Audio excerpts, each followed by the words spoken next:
सर्दी खांसी का बहाना वो लोग कर रहे थे कि खांसी हुआ है, कफ हुआ है। तो खांसी कफ से आधा घंटा 1 घंटा के अंदर आदमी मर नहीं सकता है। और इसके मुख्य कारण है कि वो जो नौकरी के बदले में जो पैसा दिया था उन लोगों से, उस लगातार डिमांड कर रहा था कि आप हमारी नौकरी नहीं लगा रहे हैं, इसलिए हमारा पैसा वापस करिए। मेरे घर के लोगों का दबाव है और साजिश के तहत उस बच्चे से और लोगों से भी पैसा वसूलवाया गया कि नौकरी हम लोग लगा देंगे। वो नौकरी के पैसे को डिमांड कर रहा था कि आप लोग दीजिए कि हम लौटा दें। उस हत्या के पीछे नौकरी के पैसे जो इन लोगों ने दिया था पुनर्वापस मांगना ही कारण है। अगर उनकी जान ले लेंगे तो शायद वो पैसा हमको ना चुकाना पड़े। पैसा नहीं चुकाना पड़े, यही तो स्पष्ट मामला है। उनके मुंह से और नाक से झाग भी आया है, ब्लड भी है। तो जब पॉइजन दिया जाता है तो इस तरह का सिम्टम आता है। और अचानक लाश को छोड़ के फरार हो जाना ये बात का साबित करता है कि इनके द्वारा हत्या की गई है।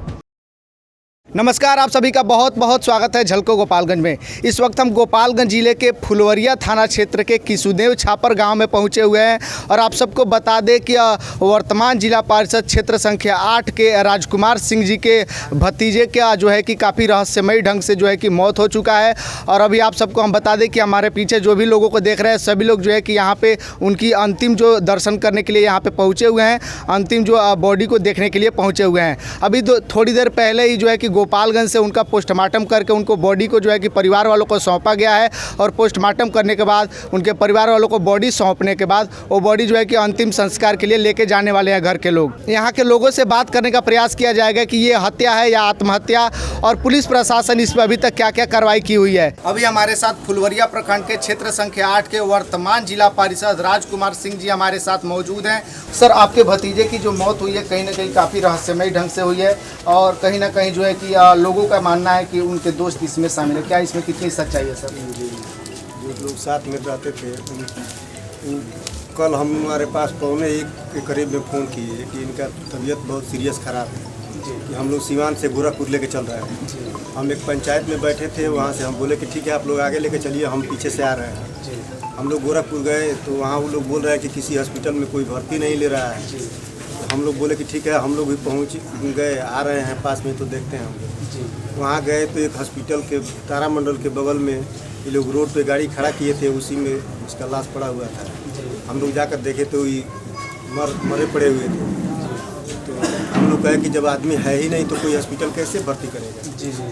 तो ये लोग हम लोग उसके बाद अब एम्बुलेंस बुलवाए, एम्बुलेंस बुलवा करके उसमें अपने भतीजे को शिफ्ट करवाए या लेके हम लोग चले। तो वो लोग भी पीछे पीछे आना शुरू किए और जब हम लोग रास्ते में आगे बढ़ गए तो वहाँ से वो लोग फरार हो गए। सर, जब आप वहाँ पे गए थे और आपको बॉडी देखने के बाद पता लगा कि इनकी मौत हो चुकी है तो आपको उनके ऊपर शक नहीं हुआ था? शक तो हुआ था। वो तो जब वो लोग फ़ोन किए और उसी समय बोल रहे हैं कि हम लोग लेके चल रहे हैं, बहुत सीरियस है, तो उनके बातों पर उसी समय हमको शक हुआ था। लेकिन अब हम लोग आनंद फानंद में गए और इनको मृत देख करके हम लोग थोड़ा सा उस समय अभी हुए कि अभी पता नहीं कैसे क्या हुआ है, अब तो आदमी देखा नहीं है। लेकिन शंका तो वो लोग जो फ़ोन किए उसी समय हुआ था। और उसके बाद से जब रास्ते में से लोग भाग गए छोड़ करके तो हम लोग पूरा कॉन्फिडेंस हो गया कि उन लोगों के ही द्वारा किसी तरह न जहर देकर या किसी तरह कोई अनहोनी किया गया। सही बात है। सबसे बड़ी सोचने वाली बात है कि अगर इतना ही सीरियस था तो उस सीरियस का वजह क्या था? क्या कहीं उनका एक्सीडेंट हुआ था या चोट लगा था या कहीं ना कहीं कोई बात हुआ था तभी तो उनको कोई दिक्कत हुआ होगा। लेकिन वहाँ पे देखने के बाद सर वहाँ पे उनके बॉडी पे कोई ऐसा निशान जिसकी वजह से उनको टॉर्चर किया गया हो? नहीं, ऐसा कोई निशान नहीं था।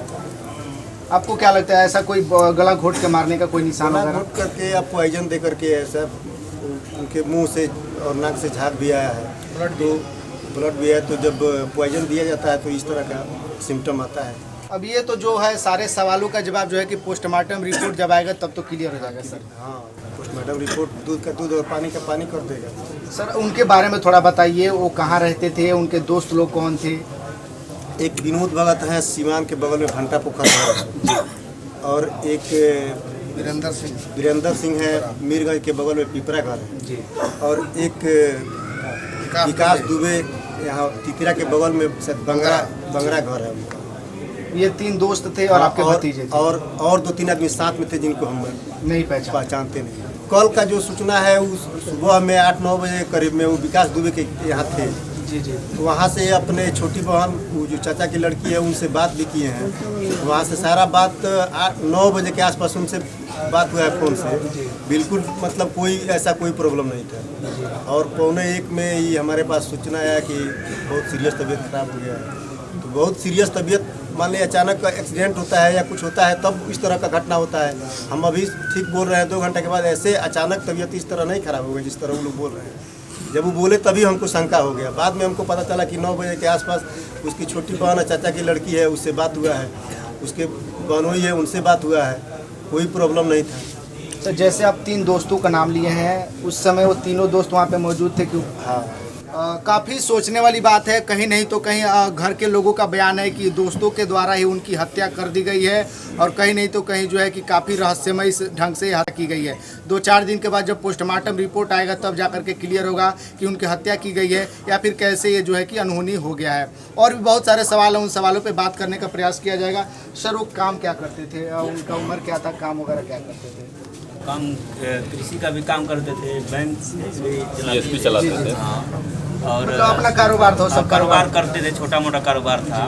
वो लोग यदि तबीयत खराब था ना उसका, तो वो लोग घर के गार्जियन से नहीं बताए हैं। जी ठीक है, यदि तबीयत खराब रहता तो तुरंत बताना चाहिए। वो लोग सबसे बड़ा गलती किए हैं कि वो लोग जब मार और दिए हैं, वो लोग पक्का वो मारे हैं, तब जाके वो लेके गए वहाँ पे, तब फोन किए।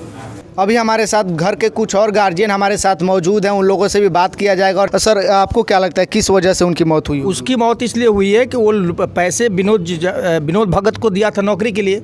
वो अपने पैसे का डिमांड कर रहा था कि आप हमारा नौकरी 4 साल में नहीं लगा सके तो हमारे पैसे को वापस कीजिए। इसको लेकर कई बार पंचायती भी बीचों में उन लोगों ने किया है।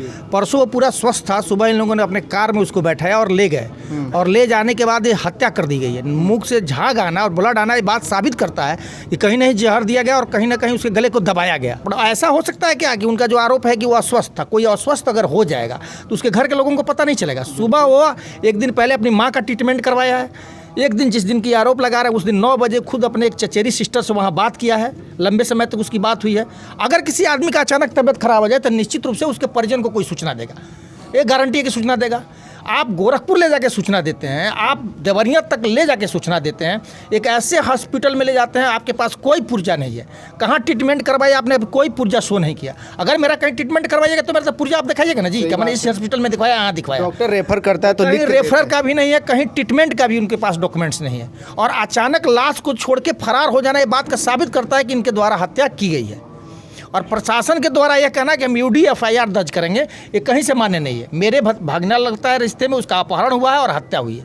हम न्याय से सरकार की मांग करते हैं कि इसका न्यायिक जांच करवाया जाए और निश्चित रूप से दोषियों को सजा दिया जाए। ये कहीं से इसमें ईफ बैठ नहीं है कि उसकी हत्या नहीं की गई है। जो भी रिपोर्ट आएंगे हम उन पर भी विश्वास है, प्रशासन पर भी विश्वास है, लेकिन इसका जाँच निष्पक्ष होना चाहिए। सही बात है। अगर कोई व्यक्ति इसमें शामिल है तो पुलिस प्रशासन को या फिर जितने भी पदाधिकारी हैं सबको जो है कि निष्पक्षता से जांच करनी चाहिए और उन दोषियों पर कड़ी से कड़ी कार्रवाई करनी चाहिए। अभी इस घटना में जो भी गुनहगार शामिल है और इनके परिवार के लोगों से बात किया जाएगा और जानने का प्रयास किया जाए कि जो भी गुनहगार शामिल है क्या उनके ऊपर नामजद FIR हुआ है या फिर अज्ञात लोगों के खिलाफ FIR किया गया है। सर, क्या नामजद FIR हुआ है कि? हाँ, नामजद भी है और अज्ञात में भी है। 3-4 आदमी अज्ञात है, 3 आदमी पर नामजद FIR। कौन कौन लोग हैं जिनके ऊपर नामजद हुआ है? विनोद भगत है जो इस पूरे मतलब इस बहाली का सरगना है, जो वही हेड है, वही सभी लोगों को अपने साथ रखता है, 5-6 लड़कों को, और पैसा वसूलवाता है बहाली के नाम पर। और उनके साथ एक वीरेंद्र सिंह है जो मीरगंज के बगल के हैं, और एक विकास दुबे जो तितरा के बगल के हैं बताए जा रहे हैं। ये 3 लोगों पे नामजद हुआ, बाकी 3-4 आदमी अज्ञात में हैं। ये टोटल 7-8 लोगों पे FIR हुआ है। पुलिस प्रशासन को भी निष्पक्षता से जांच करनी चाहिए और जो भी दोषी हैं उनके ऊपर कड़ी से कड़ी कार्रवाई करनी चाहिए ताकि आने वाले समय में इस प्रकार की घटनाओं पर लगाम लगाया जा सके और जो भी दोषी हैं उनको कड़ी से कड़ी सजा दिलवाया जा सके। आप लोग इस वीडियो को ज़्यादा से ज़्यादा शेयर करिए ताकि जिला प्रशासन से लेकर जिला में जितने अधिकारी हैं सभी के पास ये वीडियो पहुँचे और कड़ी से कड़ी कार्रवाई की जाए ताकि आने वाले समय में इस प्रकार की घटनाओं को रोका जा सके। धन्यवाद।